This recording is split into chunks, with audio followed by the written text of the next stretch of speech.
नमो अरहन्ताणं नमो सिद्धाणं नमो आयर्याणं नमो अध्यायाणं नमो लोये सव्यसाहुणम् अरहन्त सिद्ध साहु इदयं जिणदं वयण पडिमाहु जिणनिलयाय नवदेवादिन्तु मे पोहि मंगलम भगवान वीरो मंगलम गौतमो गणी मंगलम कुंद कुंदाद्यो जैन धर्मोस्तु मंगलम सर्वमंगल मांगल्यम सर्वकल्याणकारकम प्रधानम सर्वधर्माणां जैनं जयतु शासनम जैनं जयतु शासनम। श्रीपतिर्भगवान् पुष्यात् भक्तानां वा समीहितं यद्भक्ति शुल्कतामेति मुक्ति कन्या कर ग्रहे।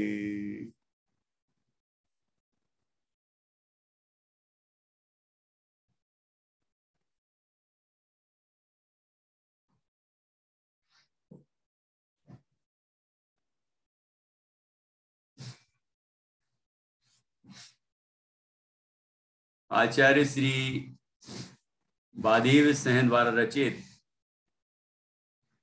यह छत्र चूड़ामणि अपर नाम जीवनधर चरित्र है।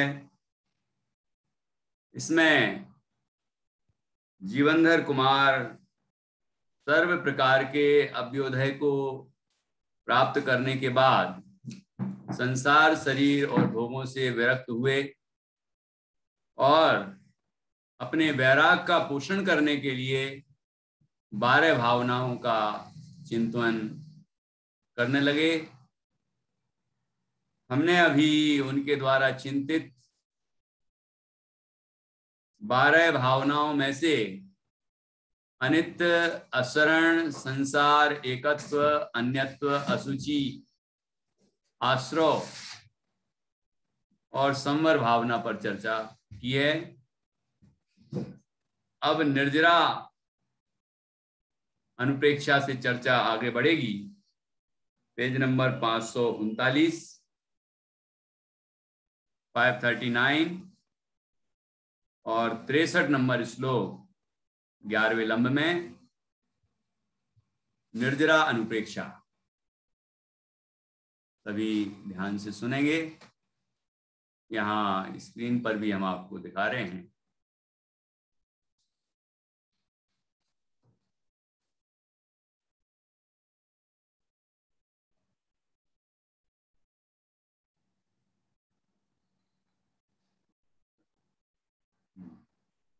निर्जरा अनुप्रेक्षा। निर्जरा किसे कहते हैं? निर्जरा, हाँ बताओ। नित्यानंद देव। पूरे कर्मों का नाश हो जाए उसे निर्जरा कहते हैं।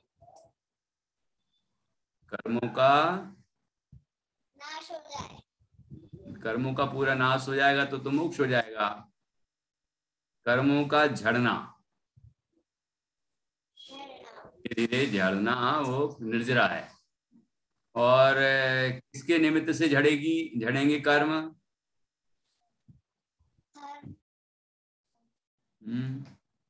कौन बताएंगे? सरस की मम्मी? नहीं, आपका ही नाम तो सरस नहीं है ना? सरस की मम्मी है ना आप?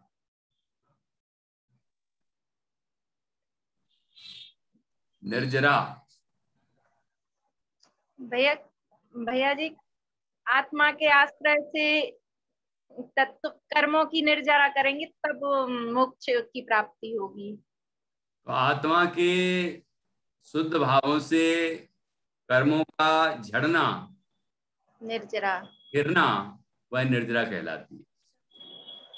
ठीक है, आत्मा में जो शुद्धि की वृद्धि होती है वो भाव निर्जरा है, और उसके निमित्त से जो कर्मों की हानि होती है, एक देश गिरते जाते हैं, उसका नाम द्रव्य निर्जरा है। इस तरह निर्जरा, और जब संवर पूर्वक की निर्जरा होती जाती है, नए कर्म ना आए, पुराने जितने हैं वो धीरे धीरे खिड़ जाएं, तो सर्व कर्मों का नाश होने पर मोक्ष की प्राप्ति हो जाती है और अनंत आनंद प्रकट होता है।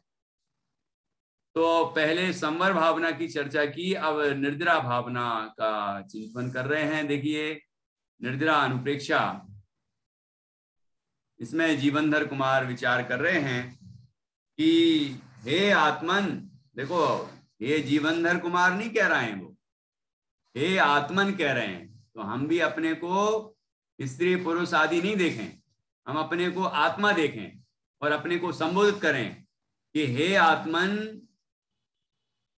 सम्यक दर्शन, सम्यक ज्ञान, सम्यक चारित्र की वृद्धि से तेरे संचित कर्मों का भी नाश हो ही जाता है। जैसे धौंकनी से उद्दीप्त हुई अग्नि दाह्य वस्तु को क्या किसी प्रकार बाकी रहने देती है? अर्थात बिल्कुल नहीं रहने देती। देखो श्लोक, रत्नत्रय प्रकर्षेण बद्ध कर्म क्षयोपिते अद्य माता कथमप्यग्निर दाह्यम किम भावशेषयेत्।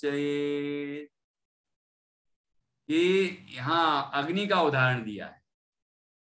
जैसे वो देखी होगी ना धौंकनी, ऐसी ऐसी वो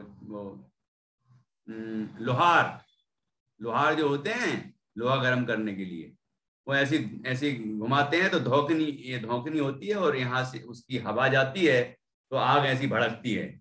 या हम लोग फूंकनी का उपयोग करते हैं, कोई चूल्हा जलाते हैं ना तो फूंकने, अथवा हम कोई अकेला डायरेक्ट भी फूंक देते हैं, तो नीचे से जो हवा, मतलब उस अग्नि को के लिए जो हवा देते हैं हम, पवन, तो उससे वो अग्नि, उससे वह जो ईंधन है, दाह्य पदार्थ है, वह शीघ्रता से जल के और नष्ट हो जाता। क्या वो उस ईंधन को बाकी रहने देती है? अर्थात नहीं रहने देती। ऐसे ही सम्यक दर्शन, सम्यक ज्ञान और सम्यक चारित्र की निरंतर वृद्धि होने से, रत्नत्रय की वृद्धि होने से जो पुराने बंधे हुए कर्म हैं वह शीघ्रता से नष्ट हो जाते हैं। इस तरह जो नष्ट होने की प्रक्रिया चलती है, ये निर्जरा है, वो पूरे नष्ट हो जाते हैं, वो मोक्ष है। सरलार्थ, जैसे वायु आदि के निमित्त से प्रज्वलित हुई अग्नि सभी जलने योग्य पदार्थों को नियम से जलाती है, जलाए बिना किसी को नहीं रहने छोड़ती, वैसे ही सम्यक दर्शन, सम्यक ज्ञान और सम्यक चारित्र की प्रकर्षता से पूर्व में संचित समस्त कर्मों का भी सर्वथा नाश हो ही जाता है। अब देखिए, क्षयादाना स्रवाचात्मन कर्मणामसि केवली निर्गमे चा प्रवेशे च धारा बंधे कुतो जलम। हे आत्मन, पूर्व संचित कर्मों के क्षय से और आगामी आने वाले कर्मों के निरोध से तू केवली है। जैसे सरोवर में पूर्व संचित जल के निकल जाने पर और नवीन जल के नहीं आने पर पानी कहां से हो सकता है? क्या कह रहे हैं कि ये तो अपना पहले एक प्रसिद्ध उदाहरण है, ये सरोवर के रूप में कहा, अपन टंकी का उदाहरण दे देते हैं, पानी की टंकी का। कि नया तो पानी नहीं आया उसके अंदर, अपन यूज तो करते जा रहे हैं बराबर, फिर मतलब यूज तो हो रहा है उसका नलों के माध्यम से, तो टंकी का पानी जो है वो धीरे धीरे निकलता चला जा रहा है, और नया हम डाल नहीं रहे उसमें। नया आने का द्वार बंद कर दिया है, बॉल बंद कर दी, तो नया तो नहीं जा रहा है उसमें, और पुराना जितना भरा पड़ा है पहले से वो सब निकल गया, तो टंकी खाली। ऐसे यहाँ सरोवर का उदाहरण दिया है कि पहले से भरा हुआ जो जल है सरोवर में वो तो निकलता जा रहा है और नया आ ही नहीं रहा है, तो क्या होगा कि वो सरोवर सूख जाएगा, पानी से रहित हो जाएगा। ऐसे ही आत्मा पहले से बंधे हुए जो कर्म हैं उनका क्षय हो जाए और आगामी काल में नए कर्म ना बंधे, मतलब ये संवर हो गया।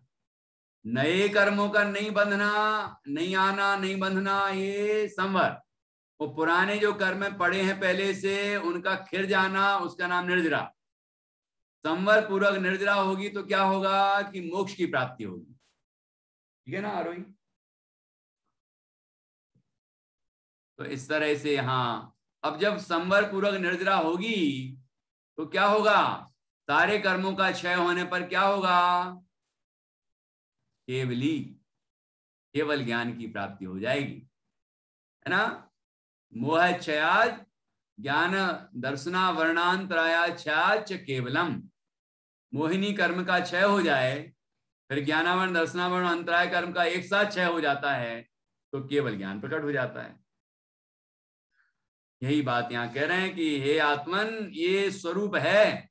इस तरह हम कर्म पूर्व संचित कर्मों की निर्जरा करें और नए कर्मों का आगमन ना हो तो केवल ज्ञान को प्राप्त हो जाते हैं और अनंत सुख की प्राप्ति हो जाती है, अरहंत तो फिर सिद्ध अवस्था की प्राप्ति हो जाती है।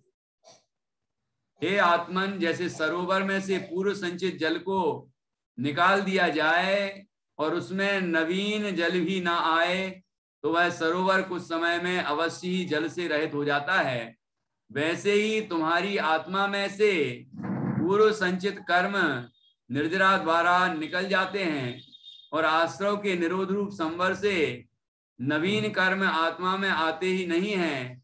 इस प्रकार कर्मों का सर्वथा नाश होने पर तुम अवश्य केवल ज्ञानी भगवान बन जाओगे।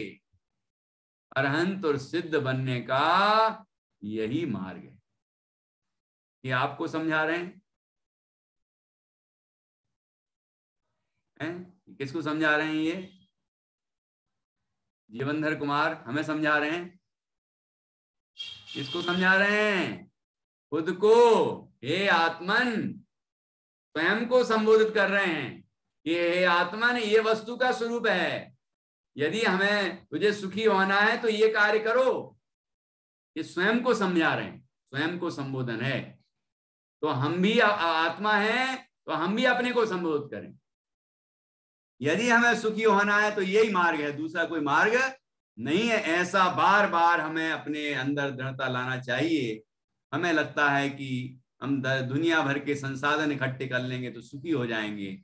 हमें लगता है कि पंचेंद्रिय के विषय भोगेंगे तो सुखी हो जाएंगे। हमें लगता है कि हमारा कोई नाम ले ले, हमारी कोई प्रशंसा कर दे तो हम सुखी हो जाएंगे।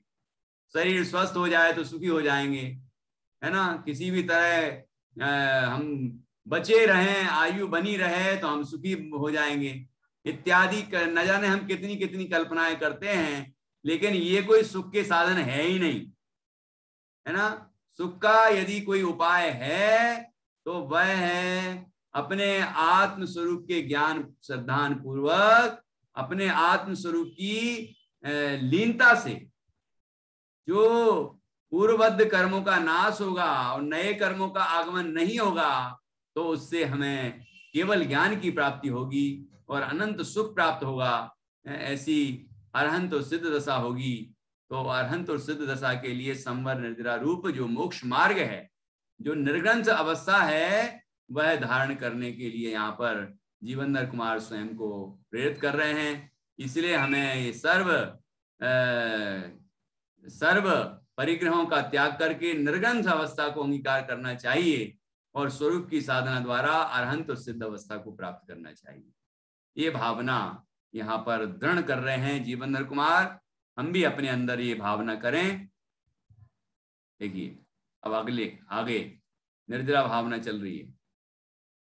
रत्नत्रयस्य पूर्तिश्च त्वयात्मन् सुलभैव सा मोहक्षोभ विहीनस्य परिणामो ही निर्मला।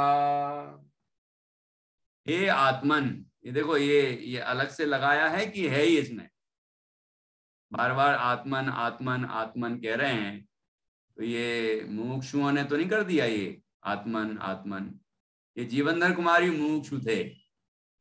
जितने भी जीवों ने ये 12 भावनाएं भाई हैं और जितने भी जीवों ने अपने कल्याण की भावना की है और दिगंबर मुनिराज बन के आत्मा की साधना करके मोक्ष गए हैं, है ना, वे पहले तो मुमुक्षु ही थे ना। मुमुक्षु होता है वही मोक्ष की इच्छा करता है। ये मोक्ष की इच्छा कर रहे हैं ना, और फिर उसके बाद उनने वो उपाय किया तो मोक्ष हो गया। मोक्ष की इच्छा करते रहने से मोक्ष नहीं होता, मोक्ष का उपाय करने से मोक्ष होता है। तो ये देखो यहाँ पर पहली पंक्ति में दिख रहा है, सभी जगह ऐसे ही शब्द आता है। ये त्वयात्मन लिखा है, त्वयात्मन, त्वया आत्मन सुलभ एव सा, ठीक है। तो आत्मन ये संबोधन है, ऐसे सभी श्लोकों में था। हे आत्मन, ये स्वयं आत्मा है ना, और अपने आप को संबोधित कर रहे हैं। हे राजन नहीं कहा, हे पुरुष नहीं कहा, है ना, हे जीवनधर कुमार नहीं कहा, हे आत्मन कहा, क्योंकि वो अपने को आत्मा ही अनुभव करते हैं। और हम भी अपने को आत्मा अनुभव करें, हम भी तो आत्माएं हैं, सभी आत्माएं हैं, ठीक है। तो हम अपने को आत्मा देखें और आत्मा को संबोधित करें कि हम कैसे हैं, हमारा स्वरूप कैसा है और हम कैसे सुखी हो सकते हैं, इस तरह से। हे आत्मन, और तो और तब वह रत्नत्रय की पूर्ति तेरे लिए सुलभ ही है। क्या कह रहे हैं? सुलभ ही है। हे आत्मन, और तब वह रत्नत्रय की पूर्ति तेरे लिए सुलभ ही है। निश्चय से मोह और क्षोभ से रहित जीव के परिणाम निर्मल ही होता है। मोह और क्षोभ से रहित, मोह, ये प्रवचन सार जी में आया है, मोह क्षोभ से रहित जो परिणाम है वो चारित्र है, ठीक है ना, वो धर्म है, ऐसा। तो यहाँ भी मोह क्षोभ से रहित की बात की है। और यहाँ कहा है कि हे आत्मन, और तब कि जब संवर पूर्वक निर्जरा होगी तब वह रत्नत्रय की पूर्ति तेरे लिए सुलभ ही है। कि रत्नत्रय पूर्ण हो जाएगा, वो रत्नत्रय पूर्ण हो जाएगा तो क्या होगा कि मोह क्षोभ से रहित जीव का परिणाम जो प्रकट होगा वो निर्मल ही होगा। तो ऐसी मोह क्षोभ से रहित होने पर देखो रत्नत्रय की पूर्णता होगी, मोह क्षोभ का पूरा अभाव होगा और कर्मों का भी अभाव होगा। ये सब काम एक साथ होंगे। बोलने में क्रम आएगा लेकिन होने का काम एक साथ होगा।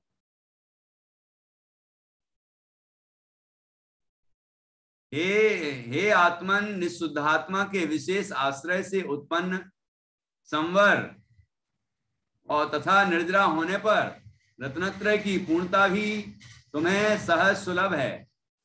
क्योंकि जब आत्मा मोह और क्षोभ से रहित हो जाता है तो उसके परिणामों में निर्मलता आती ही है। यहाँ मोह का अर्थ दर्शन मोह मतलब मिथ्यात्व, और क्षोभ का अर्थ चारित्र मोह, है ना, अर्थात कसाएं समझना चाहिए। ये दर्शन मोह चारित्र मोह कर्म के नाम है और इनके निमित्त से मिथ्यात्व और कसाय भाव होते हैं, ठीक है। ये निर्जरा भावना चल रही है। परिणाम विशुद्ध्यर्थम तपोबाह्यम विधीयते नहीं तंडुल पाकः स्यात् पावकादि परीक्षये। हे आत्मन, परिणाम विशुद्ध्यार्थम, परिणामों की विशुद्धि के लिए बाह्य तप करना चाहिए। निश्चय से अग्नि आदि के बुझ जाने पर चावलों का पकना नहीं होता है। अग्नि बुझ जाएगी तो चावल पकेंगे? क्यों प्रतिष्ठा, वो गैस जलाती हो, देखा कभी? उसके ऊपर कुकर रखा है चावल पकने के लिए, और स्टोव जलाना मम्मी भूल जाए या बुझ जाए वो, तो पकेगा कि नहीं पकेगा? सीटी आएगी? फिर नहीं आएगी ना। ऐसे ही उदाहरण दिया है। ये चूल्हे पर, अपने चूल्हे पर ऐसा उबलने के लिए वो रखा है तपेली, उसमें चावल वगैरह डाल दिए हैं, है ना? क्यों रश्मि? और फिर आग बुझ जाए, पानी गिर जाए उसमें से, वो पानी जो है उफना के और वो आग को बुझा दे, तो चावल पकेंगे फिर कि नहीं पकेंगे? नहीं पकेंगे। निश्चय से अग्नि आदि के बुझ जाने पर चावलों का पकना नहीं होता है ना? ऐसे ही परिणामों की शुद्धि के लिए बाह्य तप करना चाहिए। जैसे हे आत्मन, जैसे चावल और जल के मौजूद रहने पर भी बाह्य कारण अग्नि और बटलोई तपेली आदि के ना होने पर भात नहीं बन सकता, वैसे ही परिणामों की विशुद्धि भी बाह्य तप के बिना नहीं हो सकती। बाह्य तप अर्थात अनशन, अवमोदर्य, वृत्ति परिसंख्यान, रस परित्याग, विविक्त संयासन, काय क्लेश, है ना, 6 बाह्य तप। और 6 अंतरंग तप होते हैं, प्रायश्चित, विनय, वैयावृत्त, स्वाध्याय, व्योत्सर्ग और ध्यान। इसमें भी ऐसा लिखा है कि जो अंतरंग तप बाहर से दिखते हैं वो भी बाह्य ही है।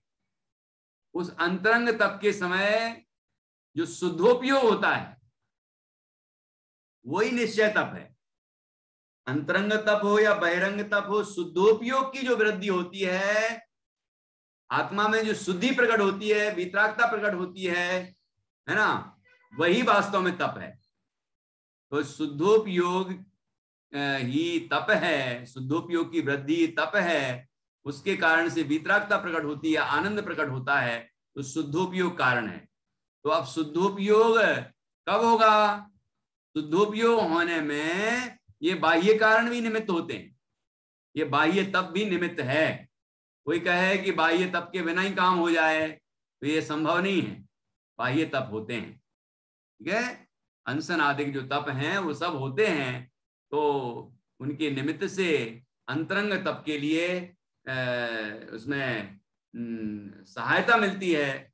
सहायता मिलती है का तात्पर्य वो बाह्य तप सहायक कहलाते हैं। जब जीव कार्य अपने अंदर करता है, शुद्धोपयोग की वृद्धि अपने शुद्धात्मा के आश्रय से करता है, बढ़ाता है, तो वो जो बाह्य तप हैं अनशन आदि, उन पर आरोप आता है, उन पर ऐसा व्यवहार कथन किया जाता है कि इन बाह्य तपों के कारण से अंतरंग तप हुआ है या शुद्धोपयोग की वृद्धि हुई है, ऐसा। तो जैसे कि चावल जो पकते हैं वो तो उनकी शक्ति, पकने की शक्ति होगी तभी तो पकेंगे। कोई चावल ऐसे नहीं हो सकते कि पकते ही नहीं। जैसे कि वो मूंग होती है ना, मूंग, उसमें कुछ दाने ऐसे होते हैं कि सीजते ही नहीं, है ना, उनमें पकने की योग्यता ही नहीं है ना। तो अब उनमें पकने की योग्यता नहीं होगी तो आग और पानी क्या कर लेगा? कुछ नहीं करेगा।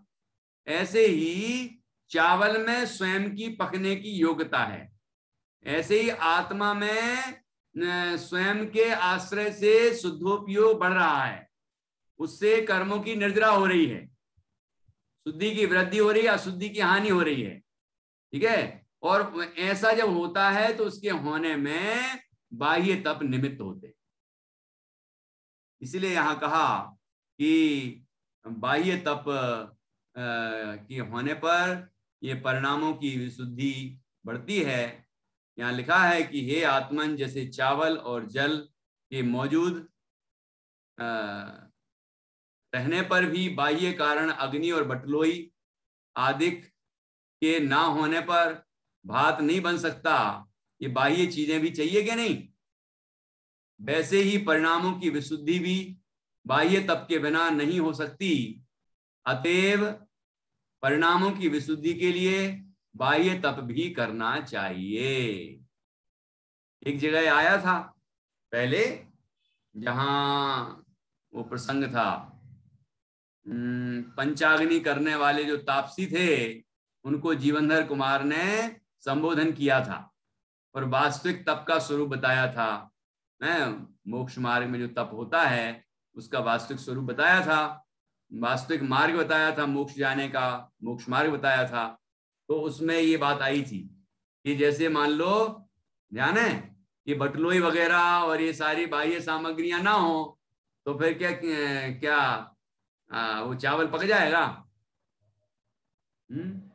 मतलब हम बटलोई में नहीं रखें, मतलब तपेली में चावल नहीं डालें, कुकर में चावल नहीं डालें, हैं, अग्नि भी नहीं हो, बाकी चीजें भी नहीं हो, कुछ भी नहीं हो, तो पक जाएंगे क्या वो चावल? नहीं पकेंगे, हैं। अच्छा, जैसे चावल बस नहीं डालो कुकर के अंदर, है ना, बाकी सब चीजें डाल दो, पानी भी डाला है, कुकर भी है, आग भी जलाई है, सब कुछ किया है, तो चावल पक जाएंगे ना। अरे चावल ही नहीं होंगे तो चावल पकेंगे कैसे? ये दोनों बातें बताई थी कि नहीं? तो ऐसे अंतरंग जो निश्चय तप है, निश्चय मोक्ष मार्ग है, वह उसके बिना मुक्ति नहीं होती। लेकिन निश्चय मोक्ष मार्ग होता है तो व्यवहार मोक्ष मार्ग भी होता है। ऐसा प्रसंग आया था एक बार, अपन देखते हैं वापस।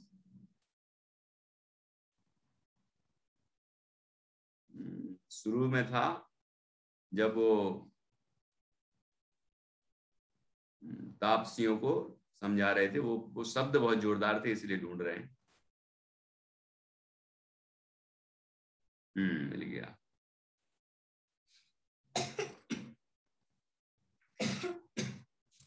हम्म 18 नंबर का श्लोक, फिर 22 नंबर, 283 पेज।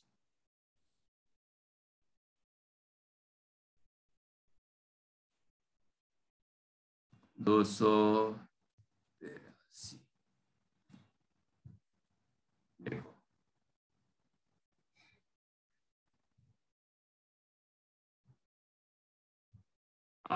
तत्व ज्ञान रहित नग्नता फलदाता नहीं। नग्नता मतलब दिगंबर रूप, है ना, दिगंबरत्व। यथार्थ तत्व ज्ञान से रहित जीवों के मुनि धर्म भी निष्फल है। निश्चय से चावल आदि के बिना अन्य बटलोई, जल, अग्नि आदि साधनों द्वारा अन्य पाक रूप साध्य की सिद्धि नहीं हो सकती है। क्या सिद्धि करनी है? वो चावल पकाना है। चावल पकाने के लिए चावल तो डलना चाहिए ना। चावल के बिना बाकी सारे संसाधन हैं। बाह्य दिगंबरत्व अवस्था धारण किए है, 28 मुर्गुण धारण किए हैं, सारे व्रत तप, बाह्य तप भी धारण किए हैं, अनशन आदि सारे तप तपे जा रहे हैं, सब कुछ हो रहा है। लेकिन वो अंतरंग में जो आत्मा की अनुभूति पूर्वक जो निश्चय रत्नत्र प्रकट होता है, सम्यक दर्शन, सम्यक ज्ञान, सम्यक चारित्र, वो नहीं है। निश्चय रत्नत्र नहीं है, निश्चय मोक्ष मार्ग नहीं है। तो बोलिए, तो साध्य की सिद्धि होगी क्या? मतलब मोक्ष की प्राप्ति होगी क्या कि नहीं होगी? ठीक है। तो कोई ऐसा सुन के ऐसा सोचने लग जाए, यहां लिखा था वैसे ही तत्व यथार्थ तत्व ज्ञान से रहित मात्र नग्नता निष्फल है, मोक्ष प्रदाता नहीं है। अब 22वां श्लोक है।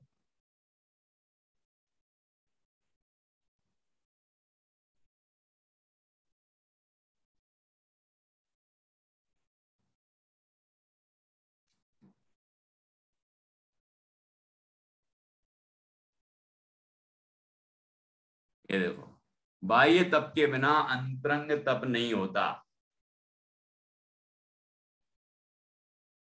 तो बाह्य तप के बिना अंतरंग तप नहीं होता, ये देखो पढ़ते। बाह्य तप के बिना अभ्यंतर तप नहीं हो सकता निश्चय से, जैसे अग्नि के बिना चावलों का पाक नहीं हो सकता। आया? उसमें क्या कहा था? चावल बस नहीं डले हैं, बाकी सारा संसाधन है, तो चावल नहीं पक सकते। ऐसे ही चावल तो डले हैं, है ना, चावल तो हैं, लेकिन बाकी कुछ नहीं है, तो अभी चावल नहीं पक सकते। इसका तात्पर्य क्या हुआ कि चावलों को पकना है तो चावलों का भी होना जरूरी है, और चावलों के पकने के लिए बाह्य संसाधन भी जरूरी है। कार्य तो चावलों में पकने का चावलों की शक्ति से ही होगा, लेकिन चावलों के पकने के लिए बाह्य निमित्त भी होंगे। इतना समझना, ये सुमेल है, निश्चय व्यवहार का सुमेल है, अंतरंग बहिरंग तपों का सुमेल है। ठीक है ना? ऐसे ये दोनों श्लोक जोरदार हैं।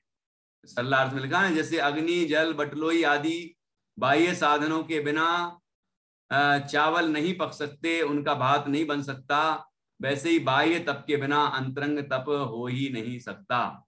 इस तरह से ये निश्चय व्यवहार दोनों का स्वरूप समझना चाहिए। दोनों का की अपनी दोनों का मतलब सुमेल ऐसा मोक्ष मार्ग में साधक दशा में होता है। कार्य तो उपादान से ही होता है, लेकिन निमित्त भी होता ही है जरूर। तो ये बात हमें समझना चाहिए अच्छी तरह से। अब देखो अपन वापस आते हैं वहीं पेज नंबर 541 था ना।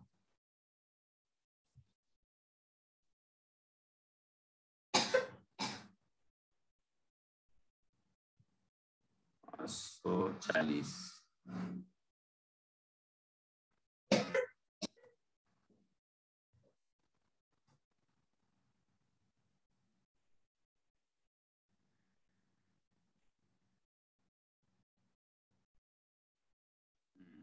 ये वाला 66वां श्लोक है ना।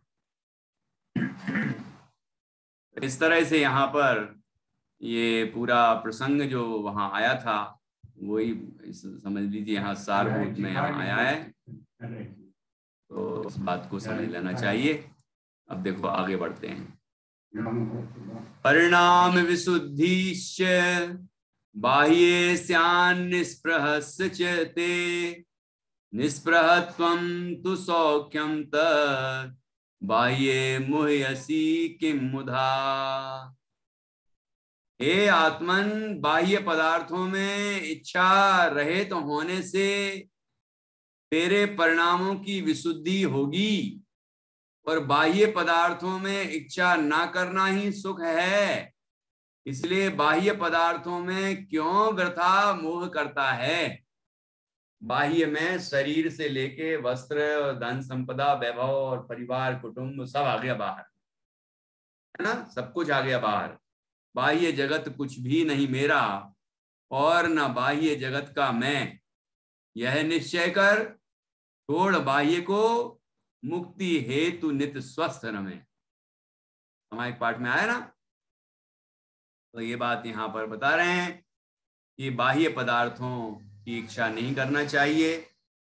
हे आत्मन, बाह्य पदार्थों की इच्छा ना करना ही परिणामों की विशुद्धि है। ऐसा शास्त्रों में आता है कि परिणामों की विशुद्धि के लिए बाह्य परिग्रह का भी त्याग करना चाहिए। यद्यपि हर द्रव्य निज द्रव्य में कुछ नहीं कर सकता, लेकिन निज द्रव्य में जो शुद्धि की वृद्धि होती है उसमें बाहर का भी निमित्त संबंध होता है। इसलिए बाह्य परिग्रह को बिल्कुल पूरी तरह से छोड़ देना चाहिए। परिणामों की विशुद्धि के लिए बहिरंग परिग्रह का भी त्याग कर देना चाहिए। मतलब बाहर से भी निर्ग्रंथ होगा और अंदर से भी निर्ग्रंथ होगा, मतलब परिग्रह से अंतरंग और बहिरंग सब परिग्रहों से रहित होगा, तो ही मोक्ष की प्राप्ति होगी। ये मोक्ष मार्ग का स्वरूप है। ठीक है, इसलिए यहाँ लिखा है, हे आत्मन, बाह्य पदार्थों की इच्छा न करना ही परिणामों की विशुद्धि है, और जहां इच्छा का अभाव है वहां सुख है। अतएव बाह्य पदार्थों से मोह करना योग्य नहीं है। मोह वृथा, व्यर्थ और दुखदायक है। जीवनधर कुमार स्वयं को संबोधित कर रहे हैं कि ये जो उनकी 8 रानियां हैं और ये राज्य है, वैभव है, ये सारी संपदा है ना, ये सुंदर शरीर है, ये सब कोई भी वस्तु मोह करने लायक नहीं है। ये इनसे मोह करेंगे तो दुख ही होगा, सुख कभी हो सकता नहीं है। सुख तो सर्व बाह्य पदार्थों के प्रति इच्छा का त्याग करने से, मोह का त्याग करने से ही होगा, ठीक है ना। इसलिए सब पदार्थों के प्रति, पर पदार्थों के प्रति मोह छोड़ देना चाहिए। गुप्तेन्द्रियः क्षणं वात्मन् नात्मन्यात्मना फिर से, गुप्तेन्द्रियः क्षणं वात्मन्नात्मन्यात्मन्मात्मना भावयन् पश्येत् तत्सौख्य मास्तां श्रेयसादिकम्। हे आत्मन, जितेंद्रिय होकर आत्मा में, आत्मा के द्वारा आत्मा को क्षण मात्र अनुभवन करता हुआ तू उस सुख को देख। मोक्ष का सुख तो दूर ही रहने दे। मोक्ष का सुख तो बाद में मिलेगा, लेकिन जैसे ही जीव अपने आत्मा का अनुभव करता है वैसे ही जीव को अतीन्द्रिय आनंद की प्राप्ति होती है, ठीक है। और ऐसा कहा है कि स्वानुभव से उत्पन्न जो सुख है, पंचम काल में आत्मानुभूति से उत्पन्न होने वाला सुख है, उस सुख का अनंतवां हिस्सा और विश्व के सारे पंचेंद्रिय के विषय सुख, दोनों का ऐसे तुलना की जाए तो स्वानुभव से उत्पन्न सुख के एक अनंतवें हिस्से के सामने वो सारे विश्व के पंचेंद्रिय के विषय सुख ही के हैं। वस्तुतः तो वो सुख ही नहीं है, सुख तो यही है। तो ऐसा स्वानुभव से उत्पन्न सुख होता है जिसका गुणगान आचार्यों ने किया है, और यहाँ पर भी ये बहुत सुंदर श्लोक आया है जिसकी चर्चा हमने की। आगे देखिए, फिर से पढ़ते हैं। हे आत्मन, मोक्ष का सुख तो अभी दूर रहने दो। मोक्ष का सुख तो होगा ना, मोक्ष मार्ग के फल में मोक्ष होगा, लेकिन अभी वो दूर रहने दो। मतलब उसकी तो बात क्या करें, वो तो अनंत सुख है, अव्यवहार सुख है। लेकिन अभी जब मिलेगा तब मिलेगा, मिलने दो। अभी तो तुम जितेंद्रिय बनकर, पंचेंद्रियों को जीतकर, मतलब उनके विषयों का पान ना करके जितेंद्रिय बनकर आत्मा में, आत्मा के द्वारा आत्मा का ध्यान करो। किसका ध्यान करो? आत्मा का ध्यान। किससे ध्यान करो? आत्मा के द्वारा ही। स्वयं का, और कहाँ करो? इस स्वयं में। स्वयं का स्वयं में ध्यान करेगा तो आनंद मिलेगा। अपने अंदर जो ज्ञान हो रहा है प्रति समय, जानना, उस जानने में किसको जाने? उस ज्ञान में जब हम अपने आत्मा को जानेंगे कि मैं आत्मा हूं, तो आनंद की अनुभूति होगी, ठीक है। ये बात यहां कह रहे हैं, जिससे तुझे निष्प्रह स्वरूप साक्षात निराकुल सुख अनुभव में आएगा। इस तरह ये देखो कितना सुंदर श्लोक है, 68 नंबर का, जबरदस्त है ना। ये समय सार आ गया इसमें, समय सार का सार आ गया, पूरे अध्यात्म का सार आ गया। इतना सुंदर श्लोक है ये, है ना। देखो अपने छह ढाला में भी पढ़ा होगा, शुद्धोपयोग की दशा में चित भाव कर्म चिदेश करता, चेतना क्रिया तहां। उसके ऊपर है निज माहि निज के हेतु निज कर, आपको आपे गयो, गुण गुणी ज्ञाता ज्ञान गे, मझार कछु भेदन रहो। आया कि नहीं, कि निज में निज के द्वारा निज निज स्वयं ही अपना अनुभव करे, वह निर्विकल्प अनुभव है और उसका फल अतीन्द्रिय आनंद है। और कहा है कि यो चिंत निज में थिर भय, जो अकथ त्यों अकथ जो आनंद लयो, सो इंद्र नाग नरेंद्र व अहमिंद्र के नाही कयो। ऐसा जो आनंद प्रकट होता है आत्मा के आश्रय से, वैसा आनंद इंद्र और नागेंद्र और चक्रवर्ती किसी के पास नहीं कहा गया है। उनको नहीं होता वैसा आनंद जैसा आत्मा के आश्रय से होता है। वो पंचेंद्रिय के विषयों से नहीं होता। तो आत्मा तो हम खुद ही हैं। लॉकडाउन में भी आत्मा हम ही हैं और हम अपना अनुभव कर ही सकते हैं, है ना। जब लॉकडाउन था, और कभी कदाचित बाद में भी हो जाए, तो उसकी चिंता नहीं करना, क्योंकि हम तो आत्मा हैं और आत्मा का अनुभव हमें खुद ही करना है। वो लॉक खोलने से थोड़ी अनुभव होगा, है ना, अपने में लीन होने से अनुभव होगा। तो वो कार्य हम करें। लॉकडाउन होने वाला नहीं है। धर्म ध्यान करने वालों के जीवन में ऐसे पाप के उदय नहीं आते हैं ना। तो लेकिन अपना कार्य हमें करना है। लॉकडाउन हो कि ना हो, बाहर में विपरीत परिस्थितियां हो या अनुकूल परिस्थितियां हो, उन सब से भिन्न हम आत्मा हैं और हमें अपने आत्म स्वरूप का अनुभव करना चाहिए। उससे ही आनंद की प्राप्ति होगी। बाहर से कोई ना दुख होता है ना सुख होता है। हम कह देते हैं कि ये दुख का कारण है, ये सुख का कारण है। वस्तुतः आत्मा में विकार उत्पन्न होता है, वो दुख का कारण है, और आत्मा में आत्मा के आश्रय से निर्विकार दशा प्रकट होती है, वितराग होता है, वो सुख का कारण। ठीक है, इसमें कहीं पराधीनता नहीं है। ऐसा स्वाधीनता का मार्ग जिनेंद्र भगवान ने बताया है। ऐसा ये बड़ा ही सुंदर श्लोक है जो 68 नंबर का हमने 11वें लम्ब में पढ़ा। देखो, और उसके आगे देखिए क्या कहा। बड़ी जोरदार कह रहे हैं आप तो। अनंतम सौख्यमात्मोत्थ मस्तीत्यत्र ही सप्रमा, शांत स्वान्तस्य या प्रीति स्वसंवेदन गोचरा, स्वसंवेदन गोचरा।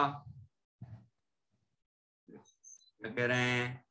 शांत अंतःकरण वाले पुरुषों को अपने अनुभव में आने वाली प्रीति ही आत्मा से उत्पन्न अनंत सुख है। निश्चय से इसमें यही प्रमाण है।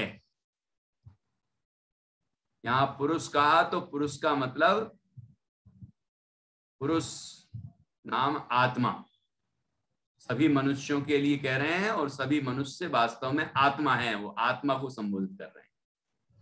और पुरुष पर्याय में मुनि दशा होती है, इसलिए कहीं पुरुष को भी संबोधित करते हैं। इसमें कोई पक्षपात नहीं है। ठीक है ना। सरलार्थ, शांत चित्त मनुष्य अपने स्वसंवेदन ज्ञान से अनुपम आनंद का अनुभव करता है। वह आनंद का अनुभव ही मात्र आत्मा में ही सुख है, इसका प्रत्यक्ष प्रमाण है। जब जीव अपने आत्मा का अनुभव करता है तो उसे अतीन्द्रिय आनंद उत्पन्न होता है। इससे पता चलता है कि आत्मा में ही सुख है और कहीं सुख है ही नहीं। ये बात देखिए कितनी जोरदार आई। यहाँ निर्जरा भावना चल रही है, निर्जरा अनुपेक्षा। चूड़ामणि ग्रंथ है ये, है ना, प्रथमानियों का ग्रंथ है, लेकिन कितना अध्यात्म है। जो बात समय सार में आई है वो यहाँ भी आई है ना। चारों अनुयोग हमें मोक्ष प्रदान करने के लिए ही उपाय बताते हैं, प्रेरणा देते हैं। चारों अनुयोग में कोई भी अनुयोग ऐसा नहीं है जो हमारे हित से विरुद्ध बात करे। ये बात अलग है कि प्रथमान योग में वही बात कथाओं के माध्यम से कहेंगे, चरणान योग में आचरण के माध्यम से कहेंगे, करणान योग में गुणस्नान और मार्गणाय स्नान कर्मादिक के माध्यम से कहेंगे, है ना, और द्रव्यान योग में सीधी कहेंगे बिल्कुल। तो जिसने द्रव्यान योग का स्वाध्याय करके, अध्यात्म का स्वाध्याय करके इस वस्तु के स्वरूप को अच्छी तरह से समझ लिया है, वो कोई भी अनुयोग पढ़ेगा तो उसके अंदर का अध्यात्म रस पुष्ट होगा, उसे आत्मा की अनुभूति में मदद मिलेगी, उसकी प्रेरणा मिलेगी और जीव आगे मोक्ष मार्ग में बढ़ता चला जाएगा। तो सभी अनुयोग हमारे लिए वह मोक्ष मार्ग प्रेरक ही साबित होंगे। लेकिन इसके लिए मूल जो अध्यात्म है द्रव्यान योग में, है ना, उसका मूल अभ्यास होना चाहिए। उसका ज्ञान हुए बिना, है ना, ये कोई भी अनुयोग हमें काम नहीं करेंगे। अब ये ग्रंथ हो सकता है कि कोई ने पहले भी पढ़ लिया हो लेकिन ध्यान नहीं गया हो, है कि नहीं, ऐसा भी हो जाता है, क्योंकि उसकी रुचि होना चाहिए। जब रुचि होगी कि अरे ये तो मेरी बात चल रही है, जीवनधर कुमार भी आत्मा थे और हम भी आत्मा हैं, जीवनधर कुमार ने अपने आत्मा का अनुभव किया, वो सुखी हो गए, हम भी तो आत्मा है, हम भी अपने आत्मा का अनुभव करें, हम भी सुखी हो जाएं। ऐसी सुंदर बात यहाँ बताई है। ये जो आत्मा में आनंद उत्पन्न होता है, ये प्रत्यक्ष प्रमाण है कि आत्मा में ही आनंद है, अन्यत्र कहीं आनंद है ही नहीं। इस तरह ये 69 नंबर का श्लोक हुआ जोरदार। ऐसे ये हुई निर्जरा अनुप्रेक्षा पूर्ण। ये होता है निर्जरा में, संवर पूर्वक जो निर्जरा होती है उसमें ये कार्य होता है। संवर और निर्जरा दोनों बताए ना, तो दोनों में ज्ञान और वैराग्य, भेद विज्ञान और वैराग्य होता है, और दोनों में ही पर से भिन्न अपने शुद्धात्म तत्व की अनुभूति होती है। संवर और निर्जरा स्वानुभव के बिना संभव नहीं है, ठीक है। संवर और निर्जरा स्वानुभव से उत्पन्न होती है, और संवर और निर्जरा होने का मतलब है आश्रय और बंध का अभाव, और संवर और निर्जरा होने का मतलब है मोक्ष की प्राप्ति। तो उसका मूल हेतु है शुद्धात्मा की अनुभूति। इसलिए हम अपने आत्मा को जाने, पहचाने और उसको उसमें ही लीन हो जाएं, वही सुखी होने का मार्ग है, दूसरा कोई मार्ग नहीं है। ये बात यहाँ हमने स्पष्ट रूप से समझ ली है। निर्जरा अनुप्रेक्षा में ये 2 श्लोक तो कमाल के आ गए, ठीक है।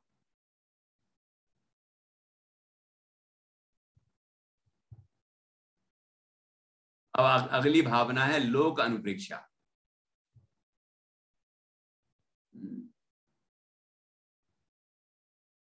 पंडित जयचंद जी छाबड़ा जी ने इन्हीं अनुप्रेक्षाओं के संबंध में लिखा है ना, निर्मल अपनी आत्मा, वो तो अशुचि भावना है, निर्मल अपनी आत्मा देह अपावन गे, जानी भव्य निज भाव को यासो तजो सने। ठीक है, स्नेह छोड़ने के लिए कहा, शरीर से द्वेष करने के लिए नहीं कहा, स्नेह छोड़ने के लिए कहा। और उसके बाद संवर, संवर भावना में क्या कहा, निज स्वरूप में लीनता, निज स्वरूप में लीनता निश्चय संवर जानी, समिति गुप्ति संयम धर्म करें पाप की हानि। और संवरमय है आत्मा, निर्जरा भावना, संवरमय है आत्मा, पूर्व कर्म झड़ जाएं, निज स्वरूप को पाए कर लोक शिखर जब था,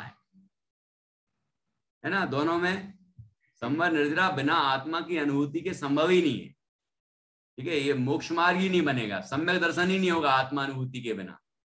इसलिए, और वो आत्मा हम स्वयं हैं, इसलिए अपने आत्मा को जाने, पहचाने, उसमें लीन हो, ऐसा ध्यान करने का अभ्यास करें, आत्म ध्यान का। अंदर में जहां जहां ज्ञान हो रहा है वहीं वहीं आत्मा है, तो हम अपने आत्म स्वरूप को पहचाने और उसका अनुभव करें, तो ही हम सुखी होंगे। दूसरा कोई उपाय सुखी होने का नहीं है। ये बात यहाँ 69 नंबर के श्लोक से स्पष्ट हो जाती है। अब अगली भावना की चर्चा अपन कल ही कर लेंगे, क्योंकि समय हो गया है ना। लोक अनुप्रेक्षा, बोधि दुर्लभ और धर्म, ये तीन भावनाएं अभी और रह गई हैं, 3 अनुप्रेक्षाएं, ये क्रमशः आएंगी। ऐसा बड़ा ही सुंदर ये कथन यहाँ पर आ रहा है, देखो कितना बढ़िया श्लोक है। अनंतम अनंतम सौख्यमात्मोत्थ मस्तीत्यत्र ही सा प्रमा शांत स्वांतस्य या प्रीति स्वसंवेदन गोचरा, है ना। ये 69वां, और इसके पहले था 68। गुप्तेन्द्रियः क्षणं वात्मन्नात्मन्यात्मन्मात्मना। देखो ये आत्मा आत्मा आत्मा ही आत्मा कह रहे हैं। अब कोई लोग तो आत्मा आत्मा सुन के कहने लगते हैं ये आत्मा ही आत्मा करते रहते हैं, आत्मा ही आत्मा बोलते हैं। अरे आत्मा ही तो है हम, अपने आप से इतनी चिढ़ क्यों है? हम आत्मा है तो आत्मा ही तो बोलेंगे, हम मनुष्य थोड़ी हैं, है ना। आत्मा की अनुभूति के बिना मोक्ष मार्ग ही नहीं बनता, आत्मा को जाने बिना सुख ही नहीं होता। ये तो लिखा था कि नहीं अभी यहाँ पर, ये सुख आत्मा में ही है। ये कैसे निर्णय हुआ कि जिसने आत्मा को जाना और सुख उत्पन्न हुआ, उससे निर्णय होता है, प्रत्यक्ष प्रमाण है कि आत्मा में ही सुख है, दूसरी जगह सुख है ही नहीं। अब दुनिया भर में ढूंढता रहे ढूंढ ले। अभी वो बटलोई में ढूंढेगा, और वो तपेली में और अग्नि में ढूंढेगा, और वो पानी डाल देगा उसमें और कहेगा कि चावल तो पका ही जाना चाहिए, चावल बस नहीं डालेगा। चावल डाले बिना चावल कैसे पकेगा, भात कैसे बनेगा, है कि नहीं। और चावल तो डाल दे, पानी में चावल तो डाल दे, लेकिन बाकी काम नहीं करे तो भी काम नहीं होगा। लेकिन सबसे महत्वपूर्ण क्या है दोनों में, इन दोनों क्रियाओं में सबसे महत्वपूर्ण क्या है कि चावल नहीं होगा तो बाकी चीजें काम नहीं आएंगी। इसलिए चावल तो सबसे महत्वपूर्ण है, लेकिन चावल के पकने के लिए अन्य चीजें, अन्य साधन भी उपयोगी हैं, निमित्तभूत हैं, इसलिए वो होने चाहिए, ठीक है ना, वो भी होने चाहिए।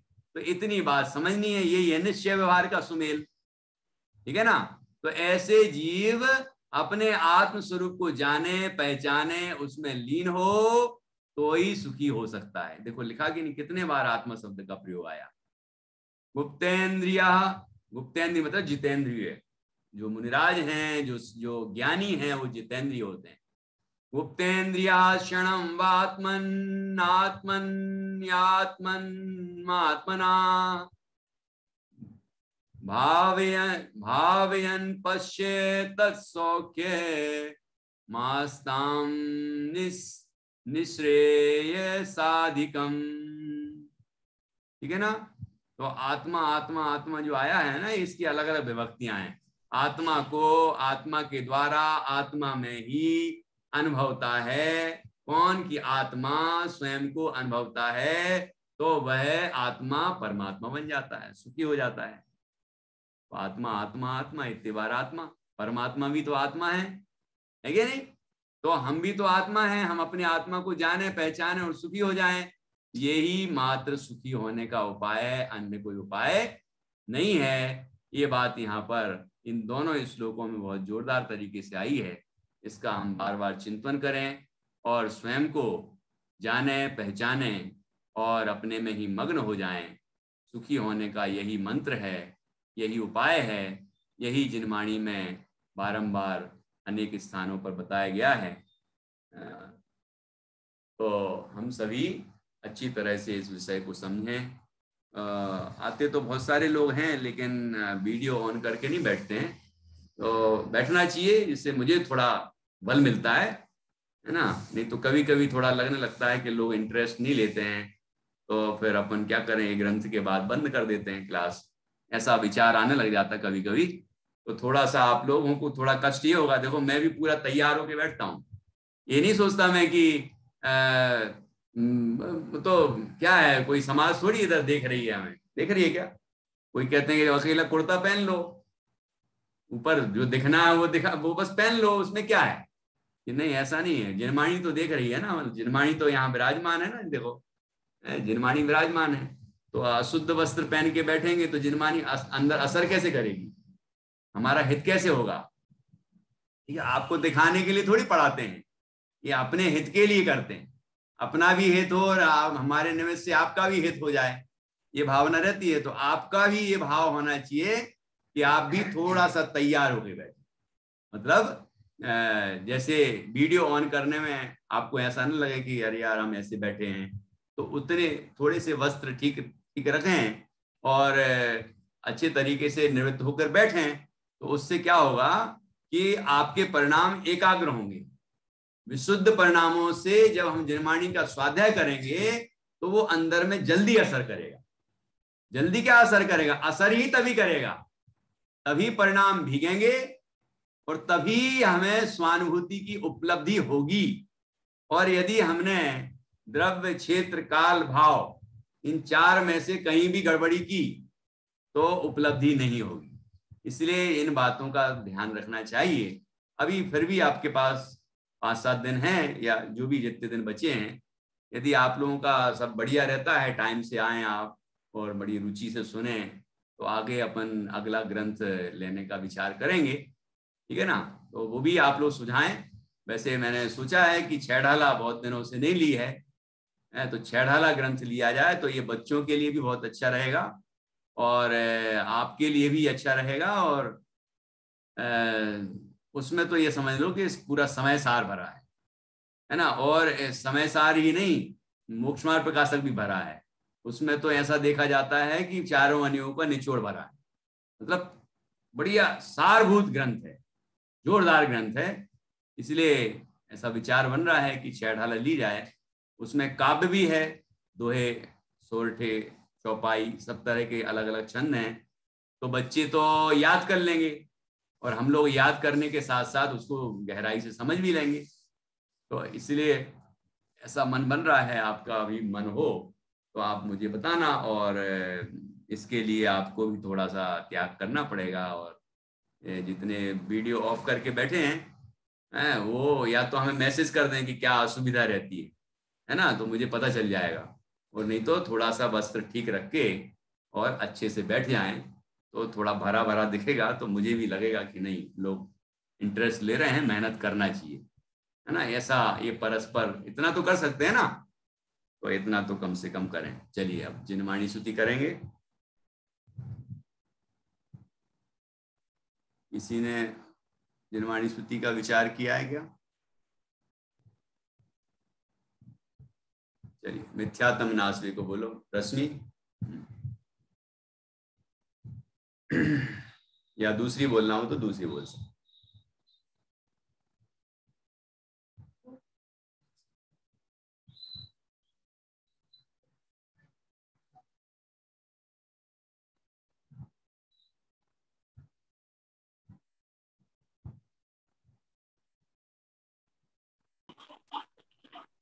दूसरी बोलने के मिथ्यात्म नास्वे? नहीं, दूसरी बोलो, कोई दिक्कत नहीं। वीर हिमाचल तैन किसी गुरु गौतम के मुख कुंडे ढरिए, मोहे महाचल वेद चली, जग की जड़ता तप दूर करिए, ज्ञान पयो निधि माहिरली, बहुभंगी तरंग निसोचिरिये, तासुचि सारद गंगे नदी, प्रतिमे अंजुलि कर शीस धरिये, या जग मंदिर में अनिवार, अज्ञान अंधेर छयो अति भारी, श्री जिनकी ध्वनि दीप शिखा, समझो नहीं होते प्रकाश निहारी, तो किसी भांति पदारथ पा, कहाँ रहते रहते अधिचारी, या विधि संत कहें धनी है जिनमें ने बड़े उपकारी। बोलिए दौल संग जिनवाणी माता की जय। जय। महान जिन धर्म की जय। सभी 9 बार नमोकार मंत्र के माध्यम से परमेश्वर का स्मरण।